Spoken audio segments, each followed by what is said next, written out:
Hey everybody, Ben Franklin back with Rejoin or Die. I've been kind of feeling odd about the state of the race, where the polls are at, and want to get your take on how you think things are going. Have a few news articles that I want to share and some thoughts about the poll data. So let's get into it.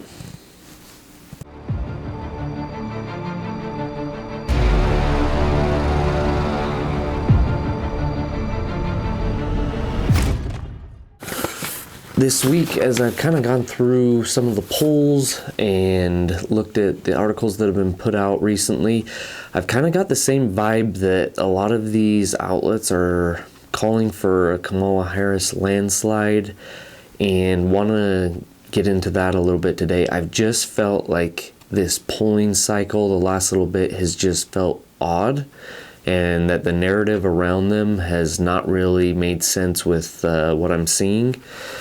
But again, I think in my first video I talked about how when you go back, I got the last several elections wrong on who I thought was going to win, who it seemed like the momentum was for, or this and that. There was an article put out by Yahoo Finance this week. Could there be a Kamala Harris landslide in November? The Economic Times. This gaffe by Trump could give Kamala Harris a landslide victory in U.S. elections. Fortune. Trump versus Harris election odds. This gaffe started a landslide. And the gaffe that they're specifically talking about is clear back in July, the week after Kamala Harris joined the campaign and announced that she was running for election. Trump went and had a meeting with the National Association of Black Journalists, and that's where the famous line comes from, black jobs, when he said that a lot of immigrants were going to come in and take black jobs.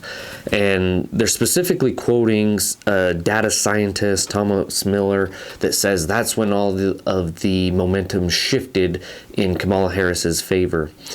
And it's just odd because she had literally come into the election like a week before, and so she was still running on the numbers as vice president, as the most unpopular vice president in U.S. history. And so within that week's time, I don't necessarily think that Trump's gaffe is what caused that, so much as the fact that the media all switched to giving her only positive press coverage nonstop from the day that she entered the race until now. And so I think that is more what's affecting it than looking back as to what Trump could have done at that point in time that would have caused that. It's interesting because the news has used that gaffe to put out pieces just this week of why Kamala Harris is surging in the polls, quote unquote, and why they think that Trump will end up losing the election. And it's just got me thinking about like what the polls are actually showing. Several weeks back, Pew Research Center put out an article called Black Voters Support Harris Over Trump. And in there they have an infographic of most black voters favor Kamala Harris over Donald Trump, and showed that all black voters were supporting or leaning Harris 77% to Trump's 13%. I'm just curious as to what other people's thoughts are on that. I looked back and President Obama got 95% of the black vote in his first go around. And in his re-election, he got 93% of the black vote. So I would think that decrease in 18% of the black vote in favor of Harris, who is a black woman, would be a bigger news story than the fact that just in general black voters are supporting her over Trump. So that was one thing that I thought was odd.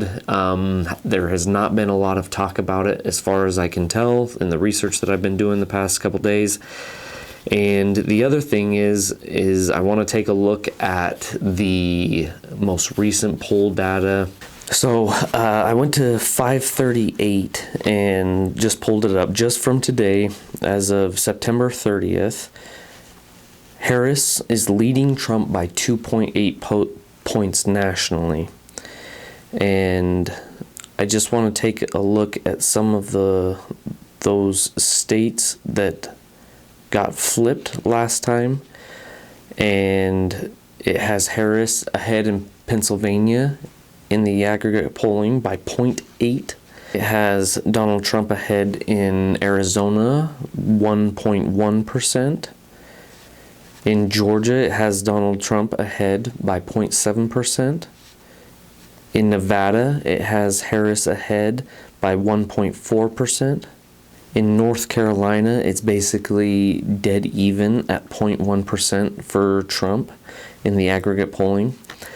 And now, just to compare these numbers to the 2020 election, Biden won the election with 306 electoral votes and 51.3% of the national popular vote. So keep that in mind, 51.3% of the popular vote compared to Trump getting 46.9%. Now let's take a look at the polls from the last go-around and what they were showing at this point in that race. So if you go back to the 2020 national polls, keep in mind that there was a 47 to 51. So there was just over a 4% gap between Donald Trump and Joe Biden in the popular vote. And here's what they were polling at the time. Economist YouGov poll, 8% Joe Biden lead. Ipsos Reuters, 7% Joe Biden lead. Again, a couple days later, Ipsos Reuters, 9% Joe Biden lead. Global Strategy Group, 4% lead. Hill Harris X, 13% Joe Biden lead. A couple days later, another Ipsos Reuters, 8% Joe Biden lead. NBC News, Wall Street Journal, 8% Joe Biden lead. These were all within a few days of where we were, where we are now back in 2020. And they all had that race much further than the 4% that it ended up being split apart. And now you go and look at the same thing happening for Harris, but they're only giving her a 4% lead. 3% lead, 4% lead today, and calling that it's going to be a blowout victory. Joe Biden won that election by just a handful of thousands of votes in a few different states. So when they were reporting that there would be an 8% gap, 7% gap in the national popular vote for Joe Biden, and it only ended up being 4%, and now they're saying that Harris is only ahead by 4%. If that same skew happens in Donald Trump's favor, he would be virtually tied with her in the popular vote. And that means nothing compared to the fact that in some of these swing states, you know, it might come down to several thousand votes again, but all it would take is just a fraction of a percentage point of voters to turn up in those states, and Donald Trump would have won last go around, let alone this time. So it looks like last go around in Arizona, at this point of the race, they were reporting that Joe Biden was going to win Arizona 4%, 9%, 10%. He ended up winning Arizona by 2.2%. I think that this is one of the most important key things that has me feeling off. There's been a lot of talk about Pennsylvania and about how important Pennsylvania is as a state in the re-election of Trump or the election of Harris. And if you look back to 2020, the polls at this time, end of September, beginning of October, had New York Times 9% in favor of Biden, YouGov 5% for Biden, Ipsos Reuters 5% for Biden, Mammoth 4%, Emerson College 5%, CNBC 4%. And from that day on, it wasn't until the end of October that Trump even showed polling even in one or two polls with Biden. And even then, just days before the election, 8% for Biden. The vast majority of polls showed Biden ahead, and he ended up winning that state by only 1.17%. I mean, we're talking about just a tiny fraction. Trump had won it in 2016 by just 0.7% of a percentage point. So Pennsylvania just has been so close the past several cycles, but the polls always showed the Democrat candidate just far and away ahead. Now you have to take into consideration that a lot of these polls were within the margin of error. However, that's why when you look at the aggregate polling, it's just so strange that all the polls were leaning one way towards Hillary Clinton 2 times ago, towards Joe Biden before, and now again towards Harris. But the margins that they are in Harris's favor this time are just so much slimmer.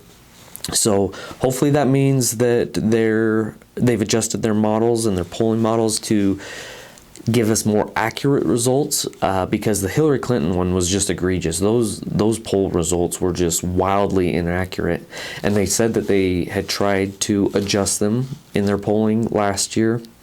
Still heavily favored the Democrats, and so it'll be highly interesting this year to see what happens. It's just been bothering me because it just feels like this is a lot closer. I don't think that nobody can tell you which way it's going to go, obviously, but I just feel that it's a lot closer than what a lot of media outlets are leading on, and that what the pollers are showing. And I did finally see one journalist on the Hill. They did a piece about it, about how, and kind of talked about these polls, and as soon as I saw it, I was just like, yes, finally, that is exactly how I'm feeling. And kind of the sentiment that I've had regarding the polls and the reporting on Kamala Harris, and how it's all been positive and how she's so wonderful and this and that. And I think it's going to be super interesting to jump into the numbers after this election cycle. The past couple have just been fascinating to me about how wrong the polling was, how, people were just dead set that Hillary Clinton was going to win, and that they were, certain that Joe Biden was just going to win in this enormous landslide, and it came down to just, a 0.5 percentage point in a couple of states and 1 or 2% in another. And so, yeah, it'll be super interesting to look into that. Looking forward to it. Please give me your feedback on how you feel that the state of the race is right now. Leave a comment of if you're seeing any of these same trends or thinking the same thoughts of, the polls just don't seem to be adding up to what you're seeing in your area. And let me know. It's been Ben Franklin. Please like and subscribe. It's been Rejoin or Die. We'll see you.